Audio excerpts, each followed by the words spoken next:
मेरे प्यारे देशवासियों, नमस्कार। कोरोना के खिलाफ देश आज फिर एक बहुत बड़ी लड़ाई लड़ रहा है। कुछ सप्ताह पहले तक स्थितियां संभली हुई थी और फिर एक कोरोना की दूसरी वेव तूफान बनकर आ गई। जो पीड़ा आपने सही है, जो पीड़ा आप सह रहे हैं, उसका मुझे पूरा एहसास है। जिन लोगों ने बीते दिनों में अपनों को खोया है, मैं सभी देशवासियों की तरफ से उनके प्रति संवेदनाएं व्यक्त करता हूं। परिवार के एक सदस्य के रूप में मैं आपके दुख में शामिल हूं। चुनौती बड़ी है, लेकिन हमें मिलकर अपने संकल्प, अपने हौसले और तैयारी के साथ इसको पार करना है।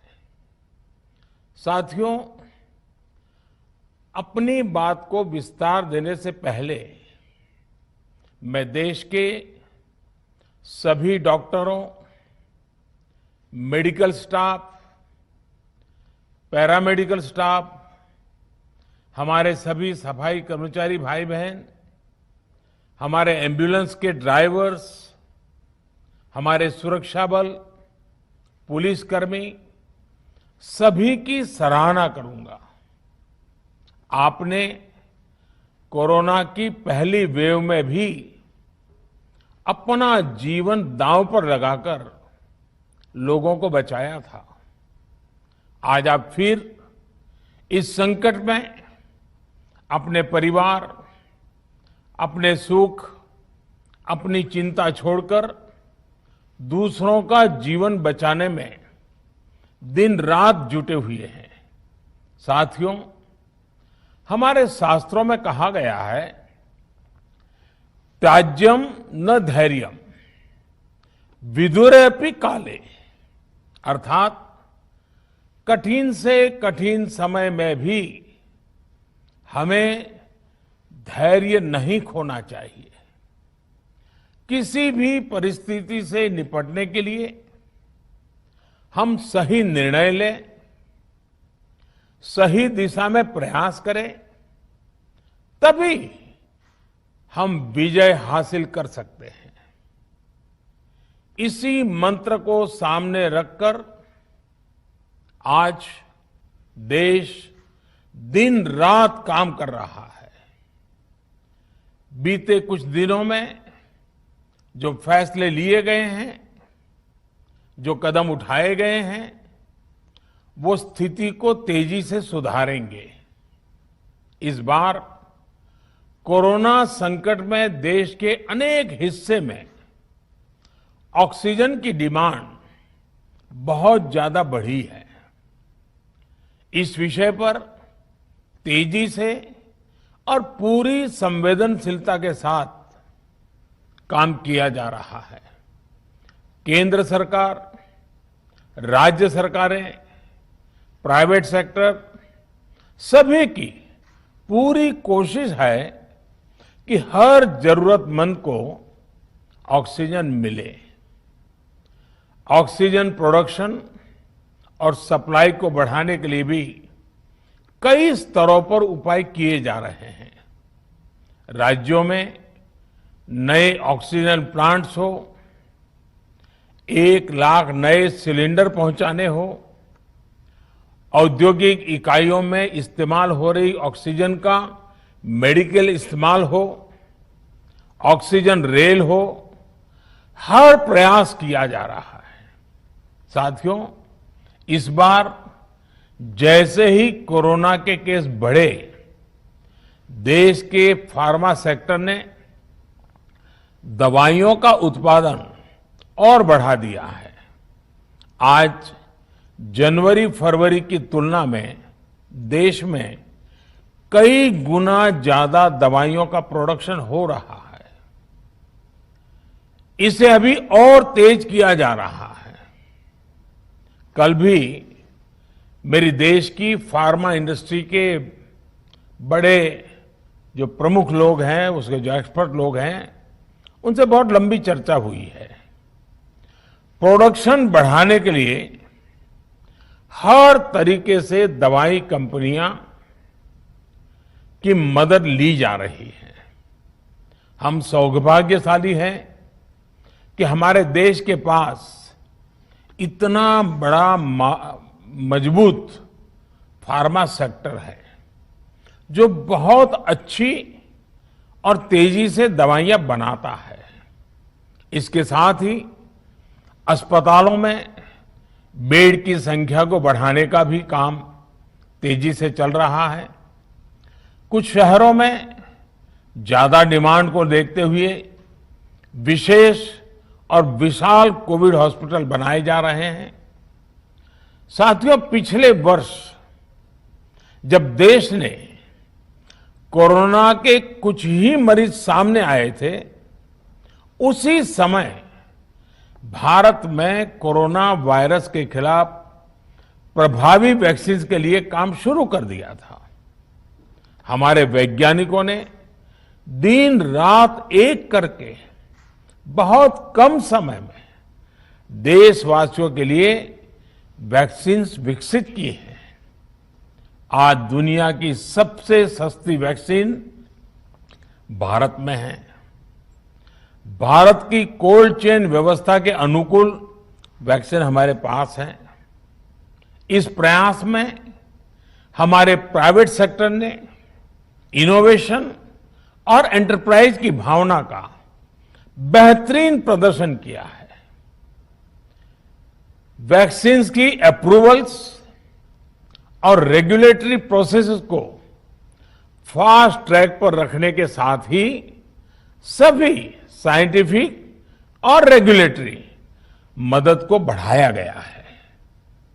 यह एक टीम एफर्ट है जिसके कारण हमारा Bharat 2 made in India vaccine के साथ दुनिया का सबसे बड़ा टीकाकरण अभियान शुरू कर पाया।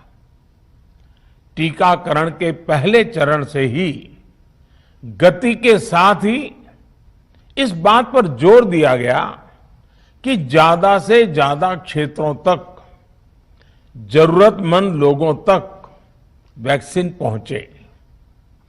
दुनिया में सबसे तेजी से भारत में पहले 10 करोड़, फिर 11 करोड़ और अब 12 करोड़ वैक्सीन डोज दिए गए हैं।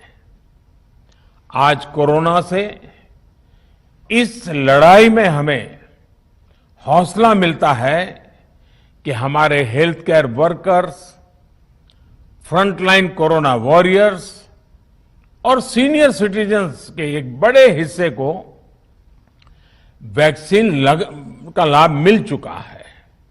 साथियों, कल ही वैक्सीन को लेकर हुए एक और अहम फैसला भी हमने किया है।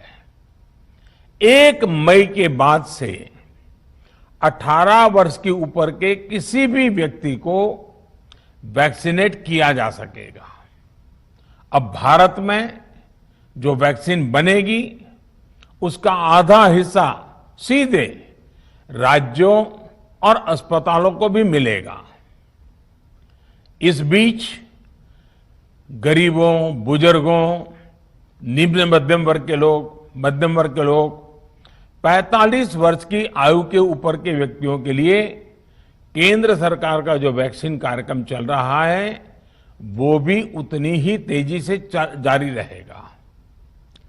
पहले की तरह ही सरकारी अस्पतालों में मुफ्त वैक्सीन मिलती रहेगी, जिसका फायदा, जैसा मैंने कहा, हमारे गरीब परिवार हो, हमारे मध्यम वर्ग, निम्न मध्यम वर्ग के परिवार हो, वो उनका लाभ उठा सकेंगे। साथियों, हम सभी का प्रयास जीवन बचाने के लिए है, और जीवन बचाने के लिए तो है ही। प्रयास से भी ये है कि आर्थिक गतिविधियां और आजीविका कम से कम प्रभावित हो। प्रयास का तरीका यही रखा जाए। वैक्सीनेशन को 18 वर्ष की आयु के ऊपर के लोगों के लिए ओपन करने से शहरों में जो हमारे वर्कफोर्स है उसे तेजी से वैक्सीन उपलब्ध होगी। राज्यों और केंद्र सरकार के प्रयासों से श्रमिकों को भी तेजी से वैक्सीन मिले लगेगी। मेरा राज्य प्रशासन से आग्रह है कि वो श्रमिकों का भरोसा जगाए रखे। उनसे आग्रह करें कि वो जहां है वहीं रहे। राज्यों द्वारा दिया गया ये भरोसा उनकी बहुत मदद करेगा कि वो जिस शहर में हैं वहीं पर अगले कुछ दिनों में वैक्सीन भी लगेगी और उनका काम भी बंद नहीं होगा। साथियों, पिछली बार जो परिस्थितियां थी वो अभी से काफी भिन्न थी। तब हमारे पास इस वैश्विक महामारी से लड़ने के लिए कोरोना स्पेसिफिक मेडिकल इंफ्रास्ट्रक्चर नहीं था। आप याद करिए देश की क्या स्थिति थी। कोरोना टेस्टिंग के लिए पर्याप्त लैब नहीं, पीपीई का कोई प्रोडक्शन नहीं, हमारे पास इस बीमारी के ट्रीटमेंट के लिए कोई खास जानकारी भी नहीं। लेकिन बहुत ही कम समय में हमने इन चीजों में सुधार किया।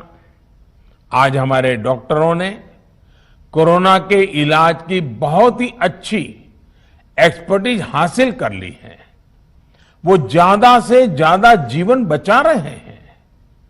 आज हमारे पास बड़ी मात्रा में पीपीई किट्स हैं, लैब्स का बड़ा नेटवर्क है और हम लोग टेस्टिंग की सुविधा को निरंतर बढ़ा रहे हैं। साथियों, देश ने कोरोना के खिलाफ अब तक बहुत मजबूती से और बहुत धैर्य से लड़ाई लड़ी है। इसका श्रेय आप सभी को, सभी देशवासियों को ही जाता है। अनुशासन और धैर्य के साथ कोरोना से लड़ते हुए आप देश को यहां तक लाए हैं। मुझे विश्वास है जन भागीदारी की ताकत से हम कोरोना के इस तूफान को भी परास्त कर पाएंगे। आज हम अपने चारों ओर देख रहे हैं कि कैसे कई लोग, कई सामाजिक संस्थाएं जरूरतमंदों तक मदद पहुंचाने में दिन रात जुटे हैं।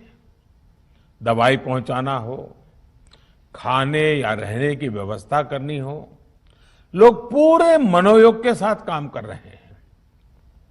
मैं इन सभी के सेवा भाव को आदरपूर्वक नमन करता हूं और देशवासियों से अपील करता हूं कि अधिक से अधिक मात्रा में इस संकट की घड़ी में देशवासी आगे आएं और जरूरतमंदों तक मदद पहुंचाएं। समाज के पुरुषार्थ और सेवा के संकल्प से ही हम ये लड़ाई जीत पाएंगे। मेरा युवा साथियों से अनुरोध है कि वो अपनी सोसाइटी में, मोहल्ले में, अपार्टमेंट्स में छोटी छोटी कमेटियां बनाकर कोविड अनुशासन पालन करवाने में मदद करें। हम ऐसा करेंगे तो सरकारों को न कभी कंटेनमेंट जोन लगाने की जरूरत पड़ेगी, न कर्फ्यू लगाने की जरूरत पड़ेगी और लॉकडाउन का तो सवाल ही नहीं उठता है, आवश्यकता ही नहीं पड़ेगी। स्वच्छता अभियान के समय देश में जागरूकता फैलाने के लिए मेरे बाल मित्रों ने बहुत मदद की थी। छोटे छोटे बालक, 5वीं, 7वीं, 8वीं, 10वीं में पढ़ने वाले, उन्होंने घर के लोगों को समझाया था, मनाया था। उन्होंने बड़ों को भी स्वच्छता का संदेश दिया था। आज मैं फिर अपने बाल मित्रों से एक बात विशेष तौर पर कहना चाहता हूं।